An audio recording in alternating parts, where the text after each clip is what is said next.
Shalom Bapak Ibu Saudara-saudariku yang terkasih. Hari ini gereja merayakan hari Minggu biasa yang ke-33. Satu minggu sebelum kita merayakan hari raya Kristus Raja Semesta Alam. Pada hari Minggu ini juga Paus menetapkan sebagai hari miskin sedunia. Dan tahun ini adalah hari orang miskin sedunia yang ke-7.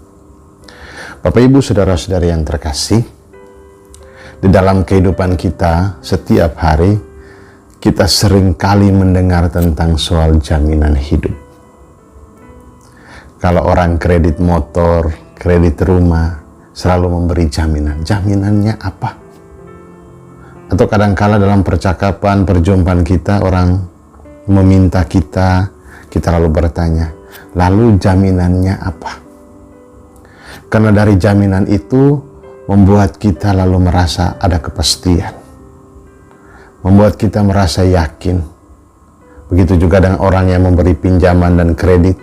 Dengan jaminan itu orang lalu percaya. Di dalam realitas soal jaminan itu kita lalu berserah. Kita memberikan, di sana ada pengorbanan. Maka dalam hal iman, pertanyaan bagi kita. Ketika kita rajin berdoa, Tuhan Yesus ajarkan untuk berbuat baik, berdoa dan lain sebagainya. Lalu seringkali muncul pertanyaan, setelah lakukan semuanya itu, jaminannya apa? Jaminannya apa supaya saya boleh bisa setia ikut perayaan Ekaristi? Meluangkan waktu untuk melakukan kebaikan-kebaikan dalam kehidupan. Jaminannya apa? Ketika kita lalu membanding-bandingkan dalam hal ini, ketika kita hidup baik, rajin berdoa, tekun bekerja dan lain sebagainya, tetapi kadangkala kebahagiaan itu tidak memenuhi hidup kita, yang justru adalah tantangan, kesulitan, dilukai dan lain sebagainya. Lalu kita mulai ragu di sana. Lah untuk apa kita lakukan semuanya itu?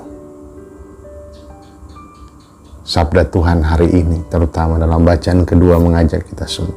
Bersiap sedialah dan berjaga-jagalah. Karena saatnya tiba itu datang, kita tidak ada yang tahu. Maka ketika kita melakukan kebaikan-kebaikan, bukan sekedar nanti saya terjamin bahagia.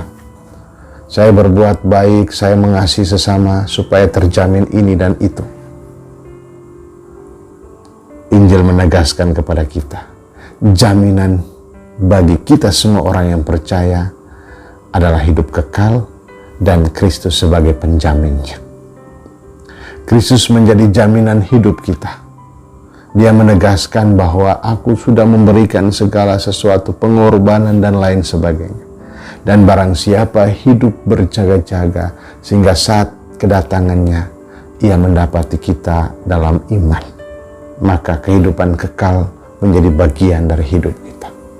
Semua orang yang percaya, yang menjadikan ia jaminan hidup, akan memperoleh kehidupan yang kekal, diselamatkan dan turut dibangkitkan. Maka perbuatan baik kita semuanya ini bukan untuk mengejar tiket, tetapi karena sungguh-sungguh Kristus sebagai jaminan hidup kita. Maka jelaslah apa yang dikatakan dalam Injil soal talenta. Talenta Tuhan berikan sebagai ungkapan cinta dengan ukuran yang berbeda-beda. Ada yang 5, ada yang 2, dan ada yang 1. Dari talenta-talenta yang diberikan menurut kemampuan-kemampuan pribadi kita. Bukan soal siapa yang lebih banyak dan siapa yang lebih sedikit. Tetapi Tuhan mengetahui kemampuan kita, memberikan cintanya sepenuhnya. Maka sekarang bagi kita pribadi, apakah kita menjadikan Kristus sebagai jaminan hidup kita? Apakah kita berjaga-jaga dengan berusaha dan bertekun? Paulus katakan, jangan tidur, tetapi berjaga-jagalah.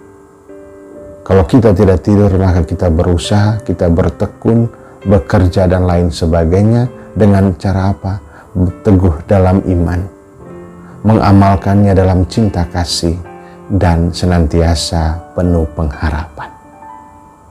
Maka Bapak Ibu saudara-saudariku yang terkasih, Tuhan sudah melimpahkan talenta dan menjadikan Kristus sebagai jaminan hidup kita. Maka bagi kita yang sangat penting soal bukan cantiknya kita yang fisik, gantengnya kita secara fisik, tetapi ganteng dan cantik kita yang lahir dari kedalaman perjumpaan kita, yang lahir dari Kristus sebagai jaminan hidup kita. Kalau kita sudah menjadikan Kristus sebagai jaminan hidup kita, maka kita akan bisa menjadi berkat bagi banyak orang. Kemampuan dan talenta yang Tuhan berikan akan berlipat ganda dan menghasilkan buah. Maka kalau kita sudah hidup dengan menjadikan Kristus sebagai jaminan, maka pesan Paulus dalam Hari Orang Miskin Sedunia menjadi jelas. Jangan palingkan wajahmu dari orang-orang miskin. Jadikanlah mereka semua adalah tetangga. Kita menjadi tetangga bagi mereka, yakni tetangga yang memperhatikan, yang tergerak untuk datang hadir bersama mereka, yang tergerak untuk terlibat di dalam kehidupan mereka, bukan karena terpaksa, tetapi karena gerakan hati, karena cinta, dan memandang semua orang sebagai saudara. Dengan memandang mereka terlibat di dalamnya, dan tidak mengabaikan atau memalingkan wajah, maka kita sedang memberikan mereka pengharapan, sedang memberikan mereka cahaya yang dituntun untuk boleh mengalami cahaya Kristus yang memberikan kedamaian dan kesejahteraan. Maka kita semua yang menjadikan Kristus sebagai jaminan hidup kita, kita juga turut menjadi cahaya bagi banyak orang. Cahaya yang menuntun orang yang ada dalam kegelapan. Cahaya yang menerangi setiap orang yang lagi redup karena persoalan dan lain sebagainya. Menjadi cahaya yang menuntun setiap orang supaya boleh mengalami keselamatan. Saudara-saudariku yang terkasih, bacaan-bacaan suci hari ini dan juga pesan Paulus dalam Hari Orang Miskin Sedunia mengajak kita semua, mari segala bakat dan talenta kita gunakan dengan sepenuh hati, dengan menjadikan Kristus sebagai jaminan hidup kita, supaya apa yang kita lakukan berlipat ganda, berbuah berkat bagi banyak orang, bukan untuk kesombongan diri kita, bukan untuk kesenangan pribadi kita, tetapi untuk mengamalkan cinta kasih Kristus dalam hidup dan juga meneguhkan pengharapan kita dan menguatkan iman kita. Semoga rahmat Tuhan memberkati kita semua, memampukan kita semua untuk terus memandang setiap orang dengan wajah penuh belas kasih dan senantiasa menghantar orang menjadikan Kristus sebagai jaminan hidup kekal. Tuhan Yesus memberkati, Bapa dan Putra dan Roh Kudus. Amin.